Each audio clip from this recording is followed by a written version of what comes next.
Did you know that something as simple as a glass of water could actually be the best thing that will help you in a job interview? Top of the morning, everyone. My name is Tshidi and I'm back with a brand new video. Today's video is all about the top 10 tricks that not many people talk about that could actually help you in every job interview that you're going into. So if you're getting up for a job interview or you're getting ready for a job interview, take some of these things down and try and figure out which one you're going to use in your next job process. So if you're getting yourself ready for a job interview, these might actually help you in the next opportunity. The power of the pause. A glass of water could actually be one of the best things that you could ever use in a job interview. One of the simplest things that we do, some of us, is if there's a difficult question that's coming and you're still trying to buy yourself a bit of time to actually think, a glass of water could actually help you. Let's say somebody asks you something very difficult that you haven't thought about and you didn't prepare for that, and you're trying to figure out the best way of actually buying yourself a bit of time. The easiest thing that you can do is to grab a glass of water, take a sip, and then answer the question as you go along. The second way that you can also do that is actually just to pause. Tell them, hey, listen, I haven't thought about this for now. Give me a split second. Let me think about it, and then you give your answer. So please use your pauses quite well to make sure that you actually get your audience to be part of your conversation. Number two, please frame your failures. One of the biggest mistakes that we tend to make is not think about the things that we failed in because we think that they're gonna take us out of job interviews. The best thing about failures is that there's always lessons at the end of them. So if you ever have worked in past couple of years, or even at university you are actually studying and you failed something, there's always a lesson that comes out of that for you to not fail again. So it's always very important that you frame your answers in such a way that it always showcases the lessons that you've learned out of that failure. So you can never ever say, I haven't learned anything out of this failure, or I've never failed before. Every time somebody says, I've never failed before, people always start thinking that you're lying. So please, if you ever are asked, tell us about the time that you failed, you think about your failures, but frame them in such a way that you showcase what you've learned out of that failure. Number three, the 50-50 eye contact rule just says, when you're actually in the interview, try and make sure that 50% of the time you're looking at your audience and 50% of the time you can be doing other things. But it's very important that 50% of the time you're always giving eye contact to the audience. The other 70% of the time when you're the one that's speaking, we always say that 70% of the time, please make sure that you are the one that's actually looking at the audience and looking at what they're doing.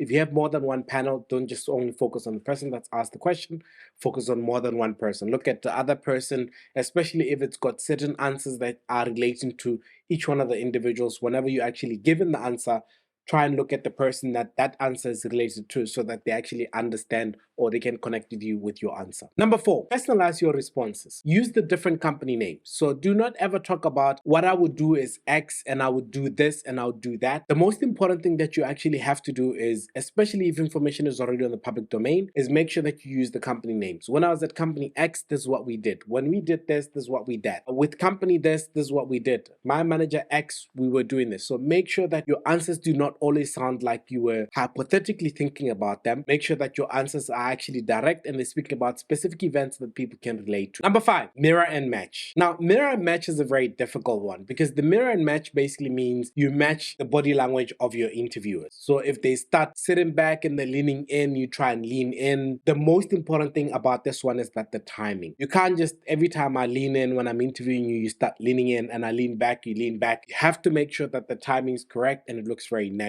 Number six, this one a lot of people take very lightly, which is called the front door rule or the front gate rule. The front gate or the front door rule is one where your interview starts from the moment you meet the people at the gate. Whether you meet the security guards at the gate or you meet the people at the reception, that's your first job interview. So most people are actually talking about our company is a caring company and they love everybody else. And if your company is a caring company and you get down to the security and you're rude to them, there's a likelihood that they already know somebody that was interviewing you that they could actually speak to say, the person that actually came to me so and so earlier, that person was very rude. And that unfortunately means that you're going to lose your opportunity for that job. So please make sure that you treat everybody with the same level of respect as if you're treating your interviewers. So make sure that you remember the front door rule, because that means first time you actually interact with anybody in that company, that's your interview already started. Number seven, this one I've already spoken about it. I've done a video about it called the STAR methodology. Use the STAR methodology in always answering all your questions. The STAR methodology says, what is the situation? What is the situation that you are presented with? And what is the task? What task or what role did you have to play in that particular situation? And action. What did you do to make sure that you start trying to remedy that particular situation? And then the results, what are the results? In some cases, people tend to think that this always has to mean that the results have to be the positive result. In some scenarios,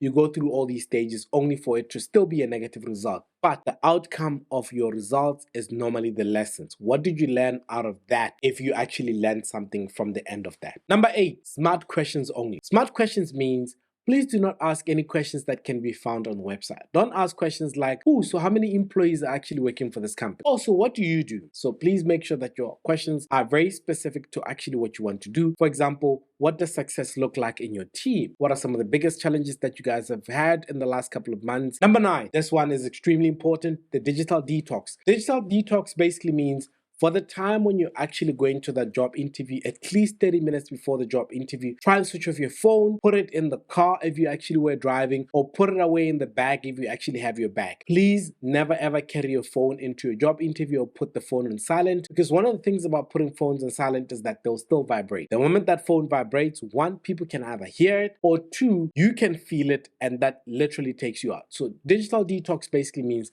switch it off completely and you'll deal with whatever you actually had to deal with after the job interview is completed. The last one is gratitude gesture, which basically means send a thank you email to your panel, because once you send that thank you email to say to them, listen, thank you so much for this opportunity, you're able to then make sure that at least they know that you're interested, and you can always highlight one or two things that you thought were stand out in that particular interview so that they already know that you were listening and you enjoyed that particular interview. Remember, interviewing is an art, and mastering these tricks will always help you at least be a next step above. Some of the other tricks that we've already spoken about, or they're not necessarily tricks and mandatory, are things like making sure that you do your research. But these are, for me, the top 10 things that you should always make sure that you already at least learn how to do as you go along. Top of the morning once again.